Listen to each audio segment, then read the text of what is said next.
Let's go to Friday, December the 20th. We've got the Cure Bowl. Ohio and Jacksonville State. We got a pair of conference champions doing battle here in this game. Ohio 2.5-point favorites, 52 the total. And it's unfortunate they're playing each other, CMAC, because what I often like to do, especially with the group of 5 teams, when they win their conference in the conference championship game, a lot of times I like to fade them in the bowl game because, they had their big moment. That was the pinnacle. That was the big accomplishment of the year, the crowning achievement, winning the conference. The bowl game is sometimes a bit of an afterthought or a bit of a, you go to a mediocre bowl game for winning a conference. It almost feels like a bit of a letdown at times for some of these teams that after winning because I've seen it a lot in the last few years. Team that wins the MAC or the Sun Belt or the Conference USA, and they're playing a team that didn't win their conference. That team that won the conference, they're actually flat and they don't play well. And they're not quite as enthusiastic about the game as you would think. But here we got 2 champions playing each other. So it's kind of like pick your poison. You can pretty much, with both of these teams having won their conference championship, throw out motivation and just say, handicap the matchup. Who's going to have the better of it, X's and O's and in the trenches, and who's going to have the better matchup. We also have coaching instability both ways going into this game because for Ohio, the MAC champions, and what a performance by them. What a performance by them. My goodness, dominating Miami, Ohio, the defending champions like that. It wasn't even a ball game. It was extremely impressive. No question about that. And they absolutely take care of business in that game. But they have seen their head coach, Tim Albin, depart and take the job with the Charlotte 49ers as their new head coach. So he's out of there. You're going to have an interim staff now for Ohio coaching this bowl game. Brian Smith named the interim head coach here for Ohio for this bowl game.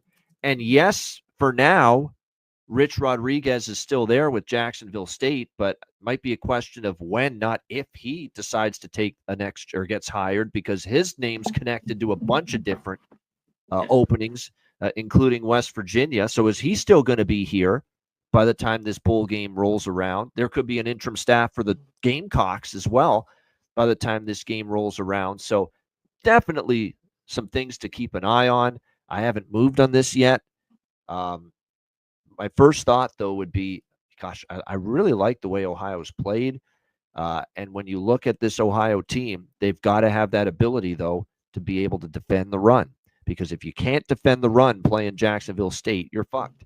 You're going to struggle. You're going to have a tough time of it.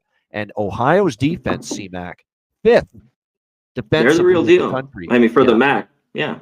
Yeah. Now, I know it's the MAC. It's not a ton of great teams and consistent run games and consistent offenses. But when you're holding teams below 100 rushing yards per game on average, you're doing something right. So matchup-wise, you got to like it for Ohio, that maybe they can bottle up this vaunted rushing attack of Jacksonville State. And if they can probably win this game. So I do lean Ohio. But like I said, the one thing I don't like is the makeshift coaching staff situation with Albin going to Charlotte. I don't like those situations. And even though I think the matchup could be in Ohio's favor with their good run defense against this Jacksonville State team, I'm not sure I like to, again, lay points, even if it's just 2.5, lay points with a team with a makeshift interim staff in the bowl game is not something I'm excited about doing. CMAC, what do you think here? Cure Bowl. Yeah, hats off to Ohio. That was a great game. Navarro, few questionable things. He dropped it but picked it back up. A couple were in other hands, but because he still can make mistakes. But other than that, he had a great game. I mean, he threw it pretty good. He threw for over 200 yards, 20-27. And I think he ran for 67 and a couple scores. So, but Ohio, that's when I looked at this game, has the better defense. Jacksonville State, though, can and still, I think, will be able to run it. At times, they could get stopped. And you kind of look at it, like when I went back with these two, so many question marks. Smith now the interim coach. It's a total weight. Like, you take a team like when they played better competition, Kentucky, they were able to run it on Ohio. But like Jacksonville State's not Kentucky, so what team are they? But they're the better defense, flat out. So I'd lean to them in this game. But this is total weight for me because I think Rich Rod's probably gone. all the stuff you want to wait before this one to hear the news, who's in, who's out, and who's motivated. It's just a fact. I gotta wait. I will move on to the Ohio side. If Rich Rod gets plucked by some other program, and then Jacksonville State's coming into this bowl game with an interim coach and an interim staff as well, then I'll be more excited about taking Ohio, because then it's both teams with an interim coach and an interim staff. It's a wash. Then you really just go ahead and you take, well, who's going to win the matchup?